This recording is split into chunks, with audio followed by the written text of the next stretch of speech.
일단 오늘 주님의 말씀을 우리가 함께 나누기에 앞서서 일단은 조금 부족한 부분들이 있다라는 것을 아마 듣게 될 것 같습니다. 먼저 그 부분을 먼저 말씀을 드리고 시작해야 할 것 같습니다.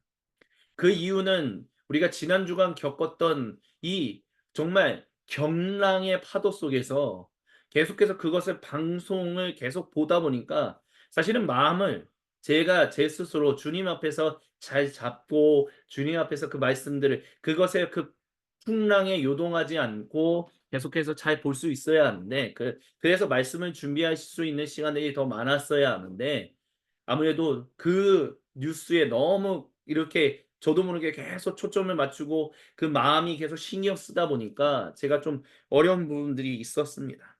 그러다 보니까 오늘 제가 사실은 잠이 좀 모자란 가운데 있다라는 것도 말씀을 드려야 할 것 같습니다. 왜냐하면 새벽 거의 한 3시4 시까지 사실은 설교를 지금 준비해서 토요일에 일요일 넘어가는 새벽 3시4 시까지 준비해서 주님 말씀을 다 마무리 짓고 지금 말씀을 나누고 있기 때문입니다. 그렇기 때문에 조금 약간의 흐트러짐이 보인다 할지라도 너그럽게 양해해 주시면 감사하겠습니다. 하지만 그럼에도 불구하고 주님은 우리의 생명이십니다. 주님은 우리의 모든 것이십니다. 왕이신 주님, 왕으로 오신 예수님, 그리고 그 왕으로서 다시 개선 행진을 하여 파루시아 우리에게로 돌아오고 오신 주님은 우리의 경배와 찬양을 받으시기에 우리의 세상적인 우리가 디디고 있는 이 세상에서 벌어지고 있는 수많은 파도 속에서도 그것에 우리가 휩쓸린다 할지라도 우리가 이 좌충우돌한다 할지라도 우리의 입술의 고백은 영원히 오직 주님만을 향해야 한다라는 것을 우리는 잊지 말아야 할 것입니다. 사실 오늘 본문 속에서 나타나는 사도 바울의 고백도 그와 같다라고 얘기할 수 있을 것입니다. 그가 여러 번 로마에 있는 교회에 방문하려고 했으나 뜻을 이루지 못했다라고 합니다. 하지만 정말 가고 싶다라는 마음을 굉장히 강력하게 피력하고 있습니다. 그 이유는요.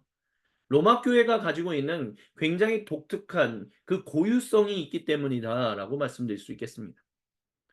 왜냐하면 로마 교회는 그 어떤 초대교회의 예수님의 제자들로서 사도들이 된 사람이나 아니면 사도 바울을 위시한 이 그룹 아니면 또는 아볼로 또는 누군가에게서도 복음을 직접적으로 거기서 복음이 선언되고 그 복음을 선언되는 결과로 말미암아 교회가 세워진 지역이 아니기 때문입니다.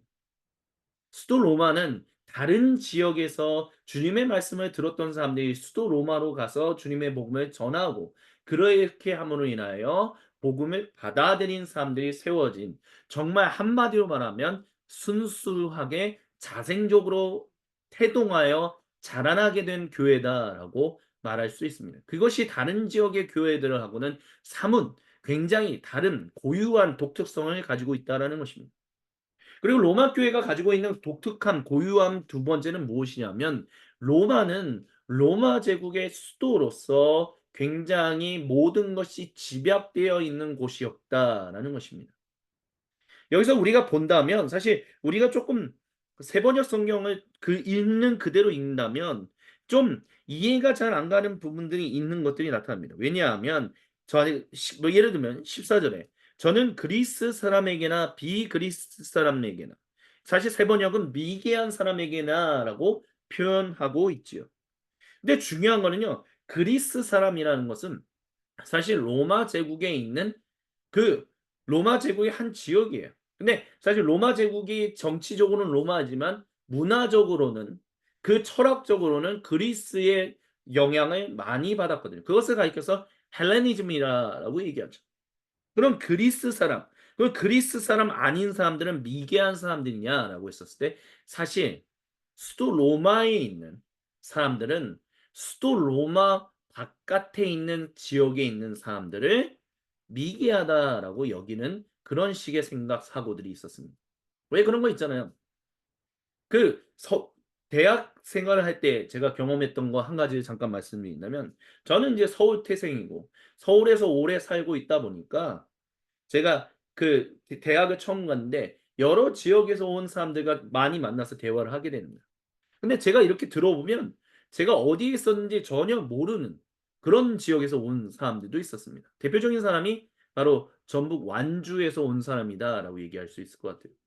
그래서 완주에서 온 사람이 "나는 전북 완주에서 왔다."라는데 그게 이게 20대 초반에 전북 완주가 어딘지 모르는 거예요. 그래서 "완주가 어디예요?" 그래서 그러니까 이제 여러 가지 이야기를 풀어왔는데 "아 미안하다. 내가 잘 몰랐다." 이제 그렇게 얘기하니까 뭐 어쩔 수 없지. 서울에 있는 사람들은 다른 지역은 서울 외의 다른 지역은 사실 관심도 없고 뭐 그렇게 신경을 쓰지도 않으니까 뭐 그런 얘기를 들은 적이 있었습니다. 그게 바로 그런 맥락과 비슷한 맥락이다라는 거죠. 수도 로마에 살고 있는 사람들은 자기들이 문화적으로 또는 정치적으로 지역적으로 굉장히 탁월한 사람들이다라는 인식을 가지고 있었어요. 그렇기 때문에 여기서 말하는 그리스 사람에게나라고 말하는 것은 실제로 그 영토 속의 그리스 사람, 우리가 지금 얘기하는 그 그리스, 그리고 고대에서도 얘기했던 그 그리스 마케도니아 그 지역을 얘기하는 것이 아니라 그리스 문화, 즉 헬레니즘을 받아들인 우리 로마인들을 가리켜서 얘기한다는 거예요. 그 그리스 사람에게나 그 외의 지역은 다 미개한 사람이다라는 거죠.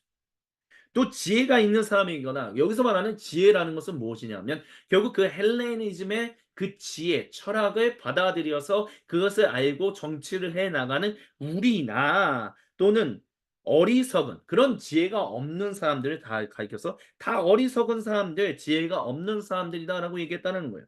근데 그곳이 바로 수도 로마라는 거예요. 그만큼 자부심이 있고요. 그만큼 자긍심이 있고요. 그만큼 다른 것들에 굳이 관심을 안 가져도 되는 왜? 우월함을 가지고 있는 사람들이기 때문에. 우리는 야 다른 지역은 다 미개한 지역이야. 다른 지역은 지혜가 없는 지역이야. 사람들이야. 그런 것들을 우리가 받아들일 필요가 뭐 있어. 우리는 나은 사람들이야. 이런 관점을 가지고 있는 사람들이라는 거야. 그러니까 한마디로 말하면 뭐예요? 그 사도 바울이 그 사도행전 17 장에서 주님의 복음을 전했던 아테네 지역보다도 더 복음을 선언하기가 어려운 지역이 어디다? 수도 로마라는 것입니다. 그리고 우리가 본다면 사도행전 17 장에서 사도 바울이 아테네에서 복음을 선언했지만 결국 거기에 그래서 돌아선 사람들, 주님의 복음으로 돌아온 사람들이 있다라고 얘기는 하지만 교회가 세워졌다라는 얘기가 나타나진 않아요. 그리고 우리가 초대교회사를 보더라도 아테네 지역에 주님의 몸된 중요한 교회 공동체가 있었다라는 얘기는 없습니다. 근데 중요한 것은 그것보다 더 문화적인 우월감을 가지고 있는 다른 지역들을 하등하게 여기는 그 수도 로마에서 자생적으로 교회 공동체가 형성되었다는 것입니다. 그 어떤 사도들이 방문한 적도 없고 그 어떤 장로들이 방문한 적도 없는 그 복음이 정말 전해지기 어려운 가장 척박한 땅에서 복음이 자생적으로 그 열매를 맺었다는 거예요. 그런 의미에서 사도 바울이나 다른 사도들에게 있어서는 이거는 놀라움의 연속일 수밖에 없었다는 거죠. 왜? 복음을 전해도 사도 바울이 얼마나 얘기해요. 내가 복음을 전하기 위해서 막 40에 하나 감매를 수차례 맞고 뭐 배가 파손하고 감옥에 갇히고 별의별 일을 다 당했었잖아요. 근데 수도 로마에 그 복음을 받아들이는 사람들이 있었다고? 대단하다. 그러니까 사도 바울은 그곳으로 가기를 여러분에게 갈 수 있는 좋은 길이 열리기를 간구한다라는 거예요. 근데 그 이유가 뭐예요? 여러분에게 세번역 성경을 따르면 신령한 은사를 좀 나누어 주어 여러분을 굳세게 하려고 한다라는 거예요. 근데 이거를 은사주의자들은 그러니까 신령 은사 그러니까 로마 교회에 있었던 사람들은 은사가 없었구나라고 하면서 좀 은사를 좀 더 강하게 해서 좀 더 그들에게 그 정말 성령이 충만한 사람들이 되게끔 만들려고 하는 거구나. 그런 식으로 해석할 때가 많지만 사실 여기서 말하는 이 신령한 은사라는 말을 다르게 표현한다면 뭐라고 표현할 수 있냐면 여러분을 강건하게 할 영적인 복을 여러분께 나누어 주고 싶다라는 얘기를 해요.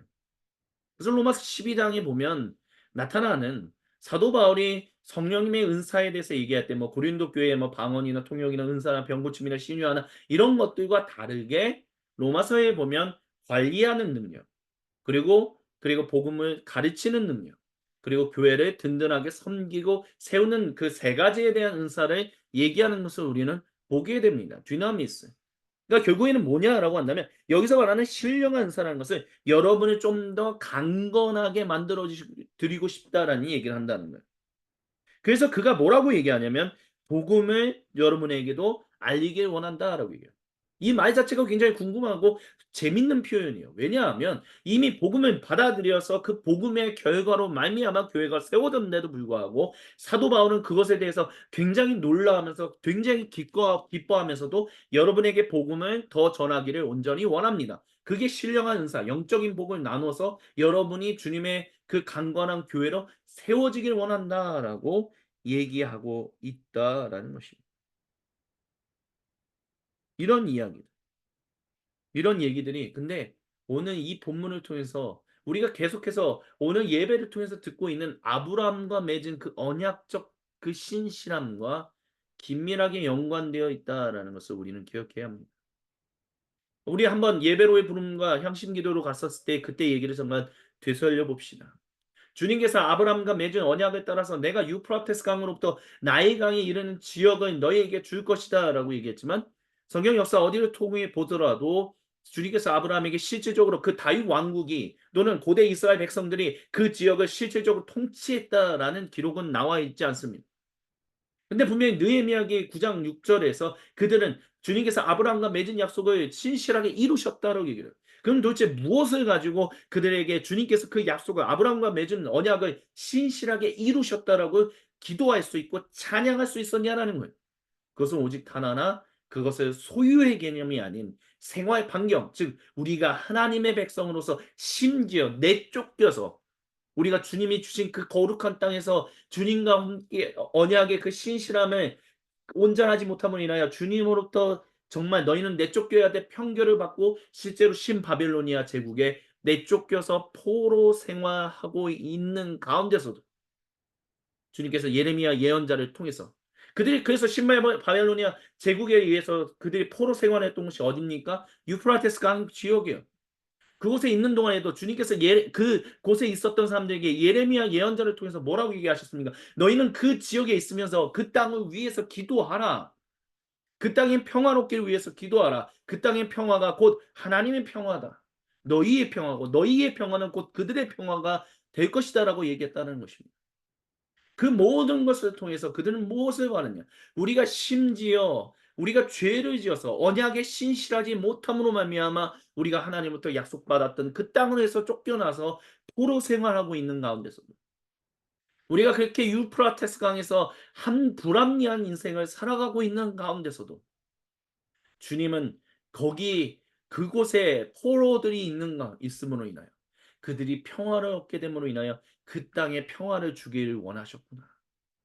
다른 말로 한다면 주님이 비록 내쫓으셨지만 그 언약을 깨뜨리시 언약 그 자체를 깨뜨리지 않으셨기 때문에 언약이 뭐예요? 나는 너희의 하나님이 되고 너희는 내 백성이 될 것이다. 그러므로 인하여 온 세상 만민이 너희를 통해서 하나님이 누구인지를 알게 될 것이다라고 했던 말씀.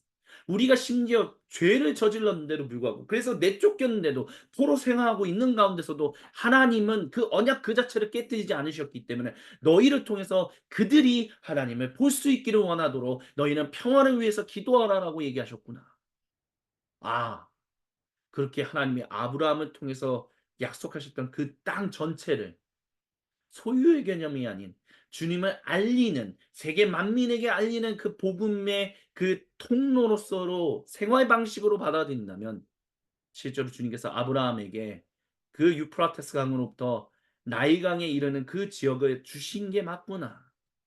그들은 그렇게 믿음으로 고백할 수 있었다라는 것입니다. 정말 자기들이 알 수 없는 자기들이 다 가늠할 수 없는 그런 일들을 통해서 하나님이 얼마나 놀랍게 세계 만민에게 자기 백성을 통해서 생명을 그들에게 하나님의 살아계심과 하나님의 선하심을 증거하시는 이 그 일들을 행하시는구나. 그것을 발견했기 때문에 그들이 포로 생활로부터 돌아와서 주님은 이 모든 것을 이루신 분입니다라고 찬송할 수 있었다라는 것입니다. 그리고 그것이 초대교회로 그대로 이어지면서 그게 바로 아브라함과 맺었던 그 언약에 주님께서 끝까지 신실하심을 말미암아 우리 주 예수님께서 오셨고 예수님께서 죽으시고 부활하심으로 말미암아 그 복음이 이젠 유대인이 아닌 비유대인들 어떤 사람이든 간에 상관없이 다 퍼지게 됐구나. 근데 그 퍼지는 게 뭐예요? 오늘 이 본문에서는 뭐냐 하면 자기들이 단 한 번도 간 적이 없는 그 지역에서 교회가 세워지는 일들이 있었다는 거예요. 우리가 하지 않았는데 하나님이 하고 계시다는 거예요. 어떻게 하나님은 그와 같은 일을 행하실 수 있는 분이십니까? 그러니까 사도 바울에게 있어서는 놀랄 수밖에 없다는 거예요. 그 아브라함과 맺은 그 언약의 신실함심을 따라 우리가 열심히 복음을 전했지만 로마에 아직까지는 다다르지 못했는데, 아니면 내가 가려고 했는데도 여러 번 가지 못했던 그곳에 하나님은 미리 가셔서 거기서 교회를 세우셨구나. 왜 그렇게 일하셨는가? 아니, 하나님은 어떻게 그렇게 그 일하실 수 있는 분인가? 그 이유는 단 하나. 아브라함과 맺은 언약에 신실하셨기 때문에. 그렇기 때문에 뭐예요? 17절부터 16절부터 17절, 이 복음은 부끄러워하지 않는다는 거예요. 이 복음은 유대 사람이 비롯하여 그리스 사람에게, 즉 로마 제국 당신 수도 로마에 있는 당신들에 이르기까지 모든 믿는 사람을 구원하는 하나님의 능력으로서 하나님의 의가, 세번역 성경을 통해서는 하나님의 의라고 하죠. 하지만 이 의라는 것을 우리는 뭐로 받아들여야 하냐면 바로 언약적인 신실함, 언약적인 의로 받아들여야 한다는 거예요. 언약적인 정의가 드러났다는 거예요. 언약적 정의라는 것은 결국 뭐냐? 하나님이 자기 백성과 맺었던 그 약속들을 단 하나도 깨뜨리신 적이 없었다는 거예요. 언약적 정의는 그렇기 때문에 무엇에 바탕을 두고 있냐면 신의와 관련을 맺고 있습니다. 신실함, faithfulness와 긴밀하게 연관을 맺고 있다는 거예요. 내가 불성실하더라도 결국에는 내가 너희에게 그 일을 만들어 줄게. 그러니까 아니면 그 약속이 야 니네가 그걸 깨뜨렸으니까 이 약속이 이렇게 바뀔 수 있는 거 아니야? 이런 게 아니라 하나님은 자기 백성과 맺었던 언약은 그 백성이 심지어 하나님 그 언약적 정의에 불정의하게 신실하지 못하게 행동한다 할지라도 하나님은 자기가 맺은 언약은 절대로 깨뜨리시는 분이 아니기 때문에 신실하게 그 일들을 이루셨다는, 그러니까 신의라는 것이, 특별히 동양 사회권에서는 신의라는 것이 얼마나 중요한지에 대해서 우리는 알고 있지 않습니까? 서구 사회는 글쎄요, 요즘은 신의보다는 좀 더 다른 부분에 초점을 맞추고 있는 것은 아닐까요? 그런 생각이 좀 들 때가 있기도 합니다. 하지만 우리의 그 오래된 동양적인 인식과 어떤 철학적인 개념에서 군주는, 그리고 신하는, 일반 백성은, 뭐 그것이 유교라고 표현하는 통칭하는 그런 관점에서 뭐냐면 항상 자기의 일에, 그러니까 자기가 신으로부터, 그러니까 천지 그 신명, 천상의 존재로부터 받은 그 소명에 맞추어서 충실하게 살아가야 한다. 왕은 왕으로서, 신하는 신하로서, 일반 백성은 일반 백성으로서 그렇게 살아가야 한다는 걸 얘기하죠. 그거에 대해서 비판하는 사람들은 너무 사람들을 숙명론적으로 가둬놨기 때문에 그게 문제가 되었다라고 하지만, 사실 그런 동양적인 철학의 관점에서는 그거를 운명으로 사람들을 구분시키고자 했던 것이 아니라, 누군가가 왕이라면, 누군가가 왕으로 부름받았다면, 누군가가 신하로서 부름을 받았다면, 누군가가 일반 평민으로 부름을 받았다면 그것에 충성을 다하여 신을 지키면서 살아가는 것이 중요하다. 그 신의를 강조하기 위해서 사실 유교가 발전했다라고 얘기할 수 있거든요. 근데 이런 물론 그리스도교가 동양 우리가 가지고 있는 그 유교적인 철학과 완전히 연결되는 부분은 아니지만, 우리가 그럼에도 동양 철학을 가지고 있었던 사람들이기 때문에 이 신의 언약적 정의라는 것이 무엇인가, 하나님 말씀하시는 의로운 삶이라는 게 무엇인가라는 부분에 있어서 우리가 좀 더 쉽게, 서양 사람들보다 좀 더 쉽게 이해할 수 있는 부분들이 있다라는 것입니다. 그게 뭐예요? 하나님과 맺은, 나는 너희 하나님이 되고 너희는 내 백성이 되어 우리 함께 더불어 서로에게 신실하게 충성을 다하여 살아가자. 운명론처럼 보이죠. 아니 왜 나는 하나님의 백성으로 태어났어? 왜 하나님은 그런 얘기할 수 있잖아요, 때로는. 내가 하나님으로 태어나면 안 되냐? 하나님이면 안 된다? 근데 사실 우리는 그런 얘기를 하지 않죠. 그게 운명론이라고 우리가 얘기합니까? 그게 숙명론이라고 얘기합니까? 내가 하나님 백성이 아닌 내가 천사로 태어났으면 얼마나 좋았을까? 내가 다른 존재였으면 어땠을까? 아니면 내가 하나님 그 자체였으면 얼마나 좋았을까? 이런 얘기 안 하잖아요, 우리는. 우리는 하나님 백성 그 자체로 태어난 것에 대해서 감사하며 그 백성을 돌보시는 하나님을 경배하며 그 하나님과 함께 더불어서 살아가는 것을 기뻐하고 즐거워하며 감사하는 사람들 아닙니까? 그 은혜가 주어졌기 때문에. 그 전적인 은혜로 말미암아 자기 아브라함과 맺은 그 언약에 따라 결국에는 마침내 모든 사람이 하나님의 백성으로 돌아올 수 있는 그 길을 열어 가셨다는, 그래서 그 언약적인 신실하심이 바로 아브라함의 자손, 다윗의 자손, 예수님으로 인하여 그 예수님이 신실하게 하나님께 반응하심으로 말미암아 예수님이 하나님께, 아버지 하나님께 드렸던 그 언약적 정의의 신실함이 곧 우리의 신실함이 돼요. 우리가 예수님 안에서 성령 하나님을 통하여 아버지 하나님께 언약적인 그 신실함을 드릴 수 있는 존재가 되었고, 그렇게 살아가라고 소명을 받았고, 그렇기 때문에 우리는 그것을 통하여 우리는 복음의 복음을 증언하는 복음의 증인으로서 하나님의 언약적인 정의를 드러내는 사람들이 되었다라고 얘기한다는 것입니다.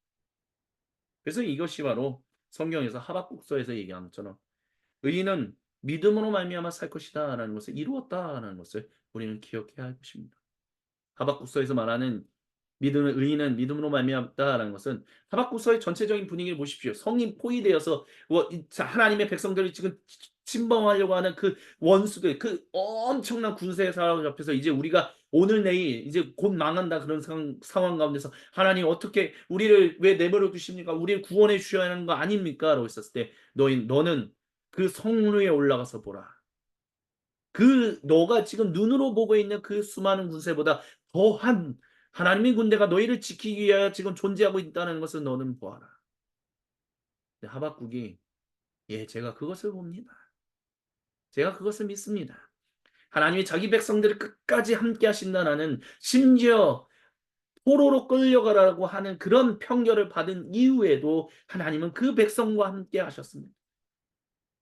내가 그 주님을 봅니다. 그것이 아브라함이 하나님께 드렸던 믿음이다라는 것입니다. 하늘의 별과 같이요. 내 나이가 지금 몇 살인데 내 나이에 무슨 하늘의 별과 같이 그 자손이 많아지겠습니까? 근데 하나님이 말씀하신 것에 아니요. 그 이상으로 일하시는 하나님을 봅니다. 그 하나님이 하신다면 하시는 분입니다. 그래서 그를 의롭다라고 여겼다는 것입니다. 결국 의롭다는 건 뭐냐? 하나님이 하시는 분입니다.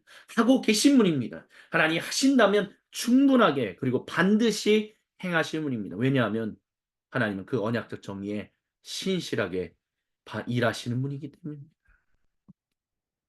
그것이 바로 의인은 믿음으로 말미암아 살 것이다라는 이야기다라는 것입니다. 그래서 이 좋은 소식, 그 소식을 전하고 싶어서 나는 가고 싶다라는, 하나님의 전적인 일로 말미암아 너희가 교회가 세워졌는데, 특별히 로마서에 기록된 주요 목적이 뭐예요? 로마 제국 황제의 칙령에 의하여 모든 것을 내쫓기고 수도 로마에서 쫓겨났다가 다시 돌아온 유대인 출신의 성도들을 비유대인 출신의 성도들이 웰컴해 줘야 한다. 환영해 줘야 한다. 그게 문제로 대두됐었기 때문에 사도 바울은 로마서를 기록한 거거든요. 그렇기 때문에 그리스 사람이나 그리스 사람이 아니거나 지혜 있는 사람이거나 지혜가 없는 사람이거나 모두에게 하나님의 복음이 동시에 주어졌다라고 강조하는 것이 그와 같은 바탕 속에서, 근데 여러분이 그 지혜를 받아들였는데 아직도 당신들이 수도 로마에서 살고 있는 그 우월감이 있기 때문에 유대인 출신의 성도들을 받아들이고 싶어 하지 않는 그런, 웰컴하고 싶지 않은 그런 일들이 있다. 근데 그것은 당신들이 복음에 온전히 지금 누리고 있지 못한 한 단면이다, 증거다. 그렇기 때문에 내가 가서 여러분에게 참된 예수님이 행하신 그 복음을 선언하고 여러분이 그리움으로 인하여, 그렇기 때문에 로마서 12장에서 나오는 이 신령한 은사가 방언, 통역, 예언, 신유, 병고침 이런 것들이 아닌 관리하고 복음을 전하고 그리고 또한 섬기는 디아코니적인 이런 것들의 이 세 가지를 굉장히 로마서 12장에서는 신령한 은사, 성령님의 은사로서 매우 중요하게 다루고 있거든요. 그게 은사예요? 예, 맞습니다. 그게 은사입니다. 왜요? 은사라는 것은 고린도전서 12장이 나오는 그것뿐만이 아니라 거기서 사용되었던 그 은사라는 dynamis라는 고대 그리스 단어가 로마서 12장에서도 동일하게 사용되고 있기 때문에 그렇습니다.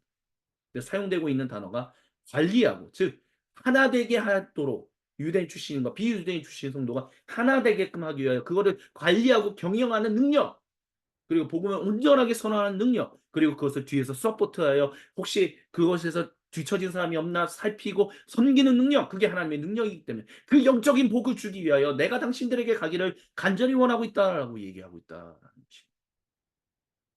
그렇기 때문에 은사주의자들이 얘기하는 방언하지 않으면 이거는 방언이에요. 은사 받 그런 은사를 받 아니 그런 은사를 얘기하는 게 아니에요. 하나 되게 하시는 하나님의 능력. 그 복음의 결과를 이루게끔 만들기 위한 그래서 로마서에서 나오는 그러니까 우리가 은사를 얘기할 때 이 얘기만 하고 이제 마무리 짓고자 하는데 은사를 얘기할 때 은사는요. 고린도전서에 나온 은사만이 마치 전체인 것처럼 얘기하는 것은 굉장히 성급한 일반화의 오류에 빠진다는 것을 기억하시기 바랍니다. 고린도 교회의 그런 은사들을 얘기한 것은 고린도 교회에서 그런 것들이 필요했기 때문에 그런 것이고요. 로마 교회에서는 다른 의미로서의 그 은사들을 얘기하고 있다는 거. 근데 우리는 너무 은사주의자들의 영향에 깊게 영향을 받다 보니까 로마서에서 나오는 그런 관리하고 경영하고 복음을 전하고 또는 섬기는 것들을 은사로 받아들일 수 있을까? 아니지 않나? 이런 생각에 빠질 때가 많아요. 근데 그것이 은사다라는 겁니다. 왜요? 주님의 몸된 교회를 복되게 하기 때문에 그 복됨으로 말미암아 모든 세상의 사람들이 하나님을 발견하고 하나님의 살아계심과 하나님의 선하심을 보게 되기 때문에 그게 복음이라는 거예요. 근데 그게 지금 로마 교회에서 잘 이루어지지 못하고 있기 때문에 나는 가기 원한다. 하지만 그럼에도 불구하고 하나님의 그 언약적인 정의가 아브라함과 맺었던 그 언약적인 정의가 마침내 열매를 맺음으로 말미암아 도저히 복음이 꽃피지 못할 것이다라고 여겨지는 그 수도 로마에서 세워졌다는 것. 교회 공동체가 세워졌다는 것. 그게 대단한 것이다라고 사도 바울은 말하고 있다라는 것입니다. 그리고 이 모든 것을 통해서 주님이 저와 여러분 우리 모두에게 말씀하고자 하시는 두 가지는 바로 이것입니다. 첫 번째, 복음의 그 선하심. 아브라함과 맺었던 그 언약에 그렇게 신실하셨다는 것. 그렇기 때문에 우리가 의인이다라고 듣는다는 것은 단순히 내가 도덕적으로 옳다, 그르다 그런 차원에서 더 나아가서 우리가 과연 하나님께 신실한가, 신실하지 않는가. 즉 진짜로 사랑하고 있는가 아니면 가짜로 사랑하고 있는가. 하나님과 다른 사람들도 다 포함하는 것이죠. 그런 것과 연관된다라는 것을 우리는 잊지 말아야 합니다. 그리고 두 번째, 하나님은요. 그 일을 한 사람과 맺었던 그 일들을 신실하게 정말 이루시고 성취하시는 분이십니다. 당신과 맺은 언약도 저와 맺은 언약 그 약속에도 신실하게 지금도 일하시는 분입니다. 대림절은 그것을 기억해야 하는 시기입니다. 나는 이런 약속을 들은 적이 있는데 나는 이런 약속을 받았는데 아직도 안 이루어졌네? 뭐지? 왜 그러지? 아니요. 하나님은 이미 이루어 가고 계십니다. 당신의 삶 가운데 당신의 생활 반경에서 하나님은 그 선하신 일들을 이루고 계시다는 것입니다. 잊지 마십시오. 아직 안 이루어진 것 같다면 기대감을 놓치지 마십시오. 하박국이 예언자에게 주셨던 너는 성루에 올라가 주님이 하시는 것들을 보라. 아직 전쟁이 끝난 건 아니거든요. 근데 보면 하나님이 일하고 계십니다. 하나님이 일하고 계시면 나는 믿음으로 고백합니다. 그와 같은 믿음을 우리가 가지기를 아브라함과 같은 믿음을 우리가 가졌다는 것을 기억하라는 것을 주님은 말씀하고 계시다는 당신이 그 믿음이 없었다라는 게 아니라 당신이 그 믿음이 있었기 때문에 당신은 주님의 거룩한 백성으로서 지금 현재 살아가고 있는 것입니다. 때로는 잠깐 놓칠 때도 있죠. 하지만 우리는 그 믿음을 가지고 있었던 사람들, 가지고 있는 사람들입니다. 그러면 우리는 그 믿음의 눈을 가지고 언약에 신실하게 반응하며 살아가는 사람들이 되어야만 합니다. 그렇게 살라라고 주님은 너희는 충분히 그렇게 살아갈 수 있다라고 주님은 오늘 이번 주간에도 저와 여러분 우리에게 우리의 인생을 격려하시고 도전하시면서 이 복된 말씀을 우리에게 허락하십니다. 아멘.